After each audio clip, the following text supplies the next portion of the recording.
Hello and welcome to Teacher Needs a Drink podcast. I am Elvis, your host, and I'm here to let you know that this is a not safe for work podcast. We are teachers at the end of the week and really the end of our ropes, and we'd like to be able to speak openly and honestly about our jobs without, having to worry about losing them. So we'll be using pseudonyms throughout the podcast, hence the Elvis. I'd like to give a special shout out to all the Patreons out there who support us and keep us going. If you'd like extra episodes, bonus content, access to our movie watch parties, in fact, we have a watch party on September 25th, Saturday, of the Breakfast Club. You need to join our Patreon for as little as $5, $10. But here are the people already done it, and I love them so much. Miss Ariana L., Jessica H., Physics Runner, Melissa V., Steph, Science Teach 17, Michael M., Kim C., William P., Sarah O., Aldrich T., Les Scorpionita, Britt M., Tisha C., Teresa H., Biker Teach, Caitlin L., Marsha M., Weaza, Christina B., Miss Alabama, Kristen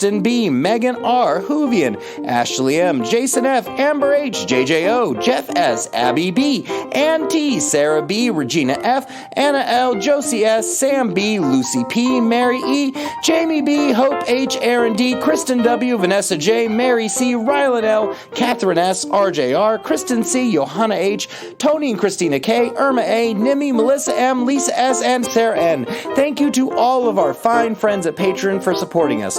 I'd also thank our sponsor, Ludlam Dramatics. If you are a theater teacher or no one in your building, send them to ludlamdramatics.com. There is jack shit for theater teachers in the teacher store. So if you're a theater teacher and you need help explaining some of the concepts, Ludlam Dramatics has the tools to help you. Go check them out now. Also, check out our sponsor, Legendary Pretzels. They take amazing hard pretzel rods, rub them with chocolate and caramel and candy goodness, and you get to eat them, and they are amazing. Treat yourself and go there now, legendarypretzels.com. Also, my friends, if you get a chance because you love us, and maybe you just don't have the scratch because you're a poor teacher like everyone else to become our Patreon, why don't you go ahead and just leave a review, a positive one, maybe, of Teacher Needs a Drink podcast. Help spread the word. Tell people about us. Get us growing so we can, keep crunching these out weekly and often and all the time. We had our 100th episode last week, and there's a special, 90-minute cut of that episode on the Patreon. But we just keep on going because we love you guys and we like to talk. In special bonus news, Miss Bunny O'Hare had her baby. Hooray! They are happy and healthy, and everyone is doing well, so big cheers there. She'll be back on the podcast hopefully before too long. All right, my friends, enjoy episode number 101! Balls. Welcome to Teacher Needs a Drink podcast. I am Elvis, your host, and today I am joined by Miss Sparkles. Hey, y'all. And also Miss Lucille Lane. Hi. Well, welcome, ladies. I'm glad you're able to make it. It's Monday, and my God, we're barely into the year. We're just a couple farts past Labor Day, and I'm zonked. But I have been so drained between the constant, COVID threats. I'm getting daily messages from both kids at both schools for close contacts, for whatever, and just all the bullshit that goes with teaching right now. Yeah. I am just kind of fried. And the thing is, the kids aren't being, my students that I have right now aren't bad. There's a couple that are a handful, but they're not bad. It's just the outside pressure right now is really crazy. Are you guys feeling this, or you have anything similar going on? Yes.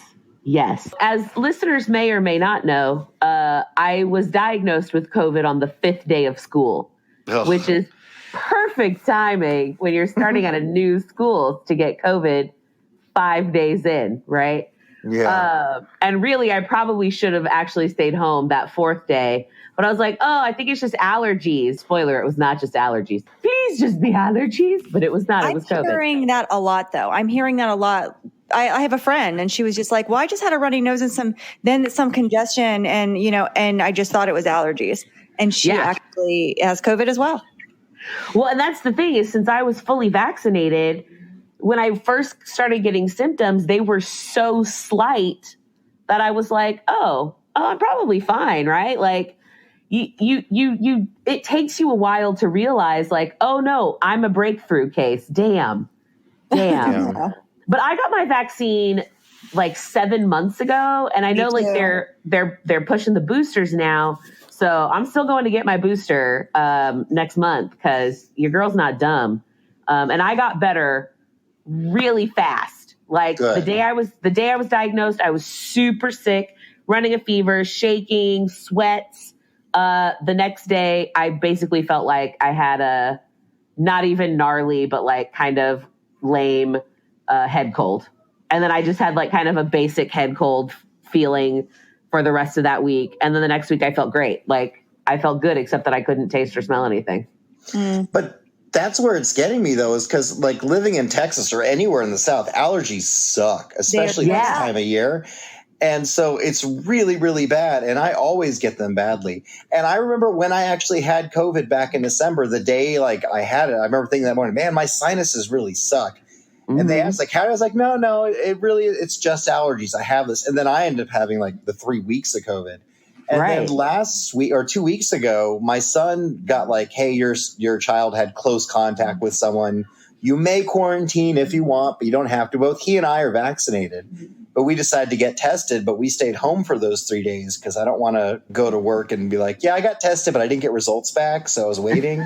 And we ended up being negative. But the whole time I'm like, well, my allergies are kicking up. So this could be like a week like vaccinated COVID. It ended up being nothing. It ended up being just straight up allergies. But now I'm paranoid, but I don't want to keep missing stuff because I missed like a week.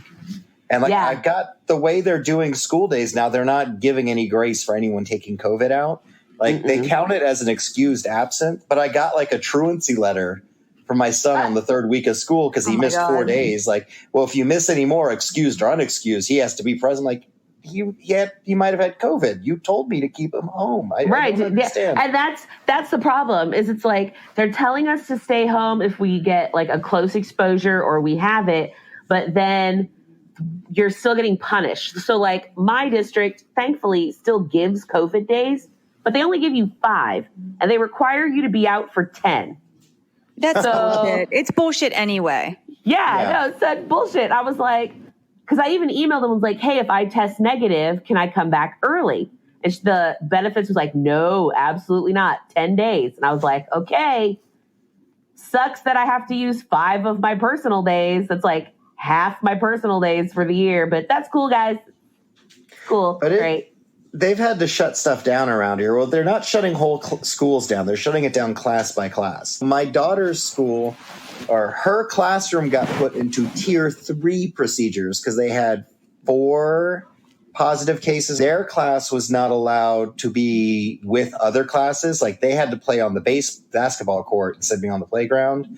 And they couldn't like mix with other classes. They had to eat lunch in their room for just last week. And then I was talking to my friend, Dickie McGee, who used to be on the podcast, and he's a principal of his school. And he has one class that for this week only has to do virtual, but the rest of the classes and stuff at school are current because they had like 7 or 8 positive cases of that in that one classroom. But like there's another 6 that are on this tier 3 procedure. It's nuts. It's exploding left and right, but I don't know. I don't know how to handle it. I wouldn't mind being virtual. I do not want to do the half and half bullshit that I had to do last year where I was I'm with you on that. Virtual. Yeah. You can't pay me enough to do that again because I never felt so ineffectual as a teacher as I did when I was doing half and half.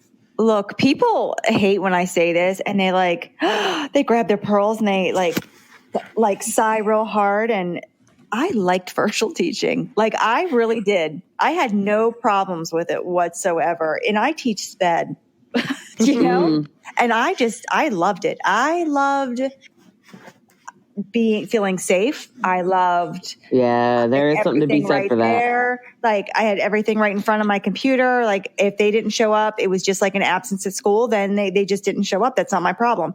But I really loved it. I would never mind going back again. Even if I had to go to school, even if I have to show up at work and then do virtual, I still wouldn't mind it. I enjoyed it that first spring that COVID first broke that first spring when it was just virtual for me.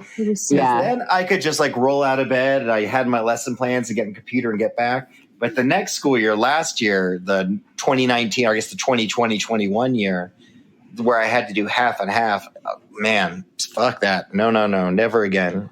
The half and half was real shit, especially because like, last year, the school I was at, it was a block schedule, so you had 4 periods a day.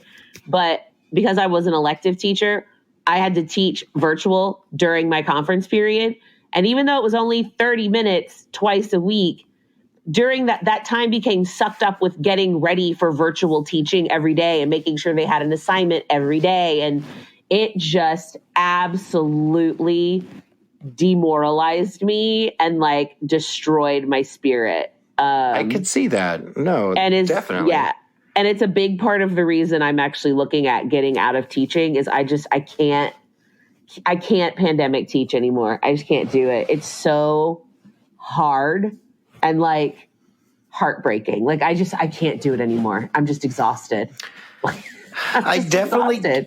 I don't have the mojo I used to have. I feel that right now, but I think that's because I almost had like just a year of not being able to harness it. Like, okay, this is not like an apt comparison, but I know with like, testosterone, if you're not using it, you lose it in the male system. If like it'll just start going down and going down and going down. I felt that way with my teaching skills where I kind of took like a year off where I wasn't using them or I couldn't use them to the fullest extent. And now I'm having to really fight to get my mojo and to get it all back up there again to a level where I feel like I can knock it out of the park every time. And like I've always considered myself a pretty good teacher with good classroom management and good like performing arts skills when it comes for those numbers. But I feel like I'm having to dig real deep and work a lot harder than I used to in the past. And I don't know if that's because I'm out of practice or just like my desire is down, but this is my career for right now. I am not ready to step down and do something else. I've got side hustles left and right, but I'm not ready to give this one up just yet. But Lucille, what about you? I know you've been contemplating and making the jump. And did you ever finish your certification? Or I'm getting certificates online with small little classes, basically to validate that I know what I'm talking about when it comes to e-learning. I am trying to get into instructional design for corporations or small businesses or who maybe even, I would consult or something. But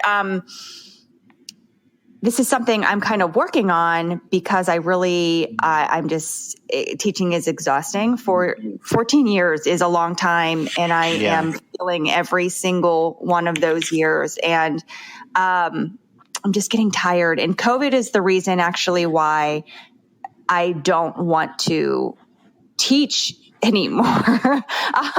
It just sounds so terrible when I say it, but it's the truth. So COVID, like saying teaching online, I loved and thrived actually working remotely. Like that is something that works for me. I found out a lot about how, parents, how they really look at education, value it, how districts also are running during COVID, like complete trash. Now, I know this was unexpected, but man, when we turned around and we talked about that 2021 year, like there was a whole bunch of time for everybody to sit around and go, how can we actually improve? What if we have to like go virtual again? What platforms work? How can we hold people accountable? They had so much time to do that and just didn't. So. Y'all can't see me, but I am nodding my head ferociously because yes. And everybody was just like sitting around with their thumbs up their butts, pretending like this would go away. And now we're quarantine classes. Kids are not, they care less. Parents even care less.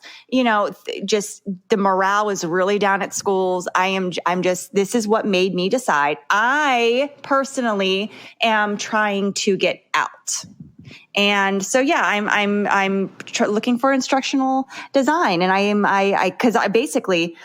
using my knowledge and my experience of 14 years of teaching, and I have taught on many platforms, but I think corporations, small businesses, or whomever would want to hire me wants to see that I have some kind of certification and something, you know what I mean? So like I'm getting these certificates so I can say that, yes, I actually did it. Well, my career directly was created, my position was created because of his term as governor of Texas. Because when he was governor of Texas, he put in a mandate that there needed to be fine arts education in elementary schools, and other than just having music. And so the easiest way for them to add that was to add performing arts and creative dramatics in elementary school. And so for a while in the early 2000s, there was actually a boom of creative dramatics classes created specifically because of George W. Bush's mandates. He's responsible for a lot of theater people unknowingly. And then after September 11th and a lot of changes, they found out they could replace that with science classes and increase their testing scores. And so those classes were, which is super lame. Yeah, I know you could do fun like mad science stuff for like a special class, and some kids might really like that and have fun science stuff. But I mean, give them creativity. It doesn't all have to be STEM nonstop. Yeah, that's the thing is there's so much emphasis on STEM that now like fine arts are dying. And that's another reason for me to kind of get out of education. I teach fine art, I teach theater. And while I completely believe in the need for STEM classes, the complete lack of regard for the fine arts at some schools is absolutely demoralizing. It's demoralizing, It can't be done on a football field. It's not worth doing. Well, and like band or throw a flag or a baton. Fuck it. Well, to the point of even like the English classes get fucked over. You know what I mean? And like that's a tested subject. But they're like, no, we have to have STEM. Who cares if the kids do English? And it's like they need to know how to fucking read and like analyze text in STEM also. That's part of STEM is you have to analyze text in all areas of your life. Like you have to read to survive in life. Yeah. Yes. I mean, you get a prescription. What are you going to do? Just stare at the bottle? You need to read on how to take this medication or you die. One way or another. And like you have to be able to or none at all. Yeah, you need to know how to look at information, absorb it, synthesize it, and like follow instructions and all of that. And English helps you do that. And it just blows my mind that we're like putting the humanities completely by the wayside, like history and geography and all of that. Oh, yeah, absolutely. In the name of STEM. And like 70% of the kids don't give a fuck about STEM. They don't want to do it. Like they're not going to be engineers. They're not going to be computer programmers. They're not going to be mathematicians. Do they need to know basics of all of that? Good foundational knowledge of all of those things? Absolutely. Every single child should have a good, solid foundation in STEM. Again, because that helps you with analyzing information and research and all of that. But we should not be putting so much focus on it that everything else gets thrown out. We have whole schools being made for STEM, but where's our schools for humanities being built by districts? Where's our schools for kids who want to deeply study literature and social studies and sociology and psychology? Where is that school? Why haven't we opened one of those? It could be because it makes you think a little bit deeper in like a different way. It makes God forbid. Yeah, that's what I'm saying. Hey, look, I'm not one of these conspiracy theorists, right? But I would totally believe if that's what they were doing to the youth of America. Yeah. They don't want people asking questions. They don't want, I was about to say contraceptive thinking, but that's not what I'm trying to say. I'm completely sober. My brain's, what's it called? Critical thinking. They don't want critical thinking skills. No. They want things being questioned on a deeper level. This message comes from our contact page on our Teacher Needs a Drink website from Lauren P. Message. Hey guys, I need some help. I was out for 2 weeks after having COVID. I feel you. And now my classes are crazy. I came back today and their behavior is almost out of control. These are middle school students. They're yelling out, commenting on everything, talking over me, playing games on their Chromebooks. I found a bulletin board ripped down in my class. Holy shit. Jesus. They were so good beforehand. How do I get these chicklets back on track? You got to treat it like the first day of school. Yep. You have to go over. That's exactly, because they've had a sub or whatever for 2 weeks. One who obviously didn't care or let it go, and they think they can do everything. So you got to go in and treat it like the first day of school. Go over all your guidelines. Like treat it like it's the first day of prison. Take out the biggest kid first. Like, what do you say to me? Go to the office. I mean, just like go in there stabbing. And you got to Harry Wong that shit. Got to Harry Wong that shit. Like literally first days of school's it all over again. And it'll be worth it. I feel it because I taught sixth grade for 8 years or some shit like that. Mm-hmm. And holy hell, like this is a true story. I got so tired of them and their nonsense all the time. Like 8 years of consistent pounding of nonsense in my face that like I literally was standing next to a table and I was teaching and I blacked out. I was still standing. My vision completely left me. Completely left me. I touched the table, like just to make sure that I'm standing there. If I looked of any kind of weakness, that was it. Those 12-year-olds, 13-year-olds were going to eat me alive. Right. So I just kept talking. I kind of shut my eyes and opened it. I did regain my vision, but it came back in spots, like little black spots. And that was the moment. And it was like April or something like that of the year. And that's when I was like, I got to either move down or a different position because I can't do this anymore. Man, middle school is hard. And there were days where I was like, these fucking kids, I'm going to throw a stapler at one of them. But I did not. No, it's perfectly normal for middle schoolers to just be pushing the envelope because they're trying to figure out who they are, what they get along with. What's acceptable. All of them have these new different hormones pushing around, and they're usually like in a different school because it's middle school, not elementary school anymore, or they're even just transferred in. And so they're trying to look good for some girl they just noticed, or they think everyone's looking at them all the time. So they're all trying to be funny all the time, even though they're just stupid. And I can't do middle school because they're all just stupid. That doesn't necessarily get better with all your high school kids, though. No, but I think there comes a level with high school, not all of them, where either they're humbled because they really fear that everyone is looking at them all the time and everyone's going to remember everything that happened because their world is so focused on themselves. Yeah. Because that they think everyone is focused on them when they don't realize that, like, every single one of them is constantly overanalyzing everything they're doing. I feel like high schoolers get humbled, and high schoolers also understand sarcasm, which I don't know. There's some kind of gift with that. Middle schoolers don't necessarily understand it or don't understand the difference between that and, something being funny and something just being mean. I feel like high schoolers start to have empathy while middle schoolers might not have it. Females in middle school might have it a little bit more, but boys in middle school definitely don't have empathy. One of my former principals once said, large groups of teenage boys are trouble. And he would know because he was a man. So he was like, large groups of teenage boys are trouble, Miss M. Make sure you put girls in those groups to cut down on the shenanigans. The intense need to constantly make a comment on what is happening around them is the thing that makes me crazy. Oh, that drives me insane. Like, I'm just trying to take attendance and you have to make a comment about every kid I've taken attendance on. And I'm like, shut up. Nobody cares what you think right now. Just be quiet. Let everybody say here. I hate that. I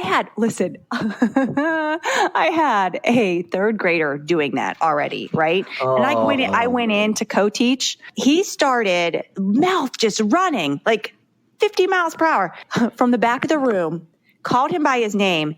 He turned around, looked at me. I looked right at him and I was like, there's probably flames in my eyes. I said, do you have to say something every 5 seconds? And he looks at me and didn't say anything. I said, we all know you're here. We know you're here in the room. You don't have to talk anymore. And I was waiting for him to go home and say something to his mom.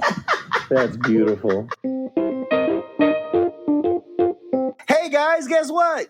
What? We have a Patreon. Whoa, that's amazing. You're shocked. That's right. For as little as $5, $10 a month, you can get access to all kinds of bonus episodes, extra content. We have like an hour and a half long 100th celebration. We have our movie reviews. In fact, we're doing a movie watch party on September 25th of The Breakfast Club, where we're going to have a bunch of us teachers get together and watch Breakfast Club and talk about it. And then we're going to record a special episode where we just get to share all of our feelings. And the kindergarten cop one was fun because you have all like me and the count just doing Arnold impressions left and right, which is, which is really bad. Which is like, you have to listen to it now. And it was beautiful. We entertained ourselves greatly. But you should join us on Patreon so you could join our watch parties. And we have another step bet coming up in October. I'll tell you more about that when we get there. But do it now. Sign up for not step bet. Sign up for Patreon. Woo! Yeah! Woo! Yay! All right, ladies, are you ready? I'm ready. Would you rather have nipples for toes or toes for nipples? Nipples for toes. Really? Yeah, really.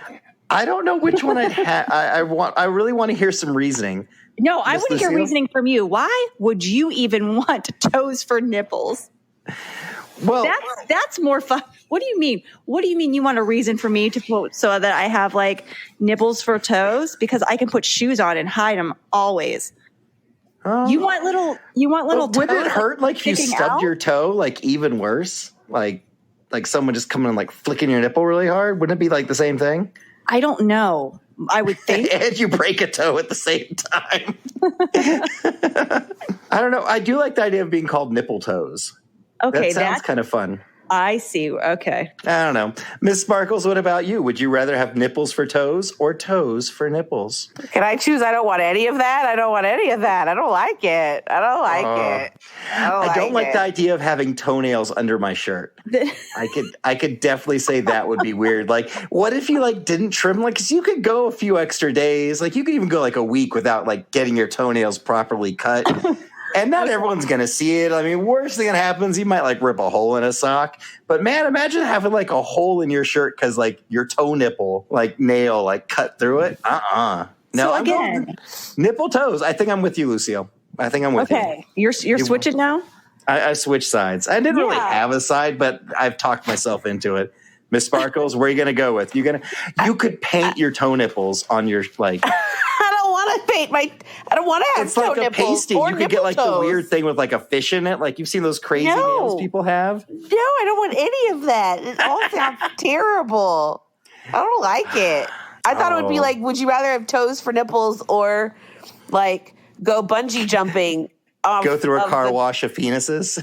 Yeah. We're going to go back to that. God, the car wash of penises. Are they erect or not? It doesn't matter with that many. It doesn't matter. Well, folks, thanks for joining us for another episode of Teacher Needs a Drink podcast. I'd like to thank my hosts who are with me tonight. Miss Sparkles, thank you for being here. I enjoyed it thoroughly. Thanks, y'all. And Ms. Lucille Lane, I'm glad you were here. I'm glad we were able to hear you 100% even without a microphone. Oh, I know. I'm so happy to be here and heard. Yay. Well, ladies, take care of yourselves. Everyone out there, stay healthy. Make sure you're vaccinated if you're not. And deep breaths, deep drinks. Cheers. Woo! Cheers. Cheers, everyone. Cheers.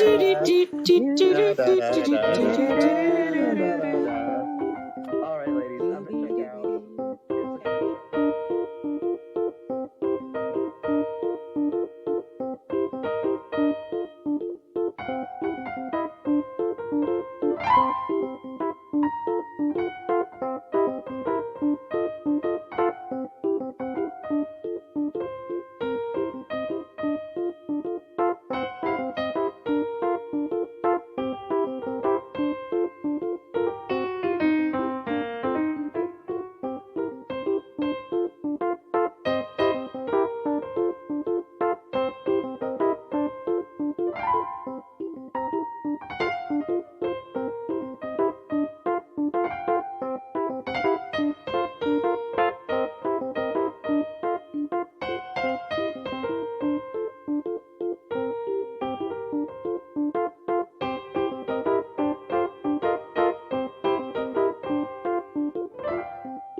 But the point is, oh my God, is the car wash stuff made of their cum? Oh, you I don't know. far. We've gotten a lot of mileage out of the car wash of dicks.